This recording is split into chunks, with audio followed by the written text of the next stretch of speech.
Bonjour, soyez les bienvenus dans cette visite virtuelle de l'École supérieure de journalisme de Lille. Vous me suivez? On démarre. Moi, je suis un ancien étudiant de l'école, 65e promotion de cette vénérable institution. Donc j'étais à l'école il y a 30 ans, sur les bancs ici de l'ESJ et surtout en studio radio, puisque j'ai découvert la radio ici à l'école. J'ai ensuite travaillé sur différentes antennes de radio, à Europe 1 d'abord, puis dans le groupe Radio France ensuite, et suis revenu à l'école en tant que responsable de la formation audiovisuelle, puis directeur des études et directeur maintenant.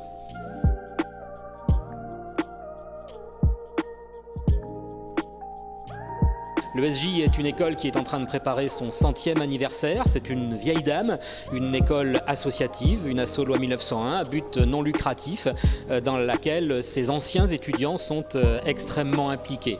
L'école est dans les locaux de la rue Gauthier de Châtillon depuis 1981. C'est cette année-là qu'elle est arrivée, donc il y a 40 ans bientôt, à l'intérieur des locaux qu'elle occupe aujourd'hui. Elle était avant, pas très loin d'ici, boulevard Vauban, initialement et à la création il y a une centaine d'années donc maintenant, dans les locaux de la Cato, de l'Université catholique de Lille. Et puis elle s'en est ensuite extirpée pour être une association indépendante et aujourd'hui dans ces locaux. L'école s'est construite autour de son master, qui est aujourd'hui le diplôme majeur et historique de l'école, un master généraliste, auquel sont venus se greffer des filières plus spécifiques, filières de presse de proximité, filières de journalisme de sport, de journalisme scientifique, ce sont des licences ou des masters.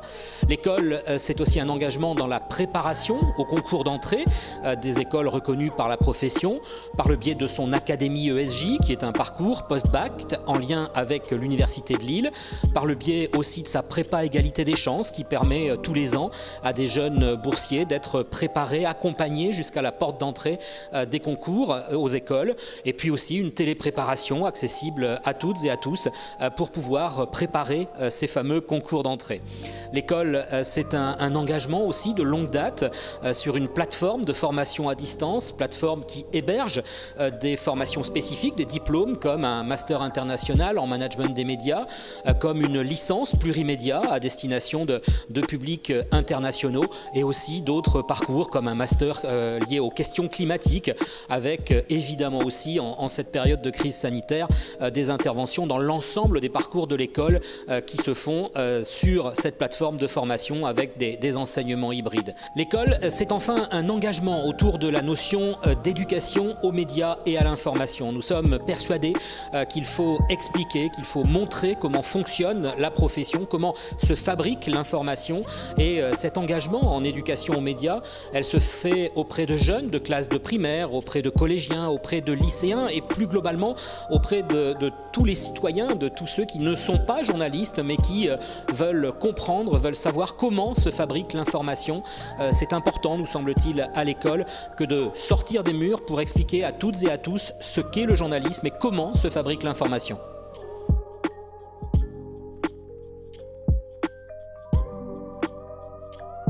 Si vous en avez envie, il faut oser devenir journaliste. C'est un métier merveilleux, c'est un métier fabuleux où l'on peut traiter de très nombreux sujets, où on est en prise avec le réel, avec l'actualité. Oui, les conditions d'accès de la profession sont difficiles. Oui, énormément de jeunes veulent devenir journalistes et c'est une profession en très profonde mutation. Ce n'est pas la seule, mais évidemment, elle est très touchée par ces modifications de contexte actuel. Osez aller au bout de vos idées. Soyez curieux. Curieux, c'est un peu impensif de dire soyez curieux, mais soyez en tout cas intéressés par absolument tout. Ce que j'appelle curiosité, c'est d'aller toucher et essayer de comprendre à peu près à tous les sujets. Essayez aussi de comprendre les gens qui sont en face de vous, de chausser les lunettes des autres pour essayer de voir aussi comme eux. Ça, c'est quelque chose d'assez important, d'avoir cette ouverture extrêmement large, cette empathie vis-à-vis de l'autre et qui est indispensable à la profession.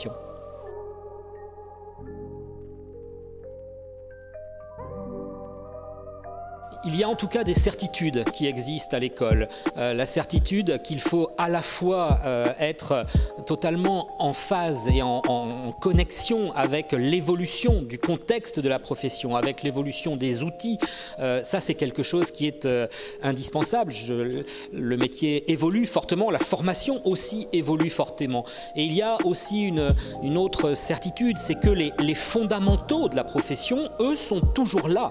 Je raconte souvent comme anecdote d'aller à la cave de l'école où on retrouve les archives et de retrouver des cours qui ont été ici dispensés il y a 40 ou 50 ans au sein de l'école et auxquels je n'enlève pas une virgule. Ces cours, ils évoquent la responsabilité de diffuser une information, le besoin de recouper une information, le besoin de contextualiser une information. Et encore une fois, cette notion de est-ce que je prends la responsabilité de diffuser cela et à quel public? Ça, ce sont des notions assez fortes. On veut à l'école évidemment former des jeunes qui sont en compréhension des nouveaux contextes du métier, mais qui ont aussi ce sens de responsabilité, de réflexion sur la production de l'information et sa diffusion.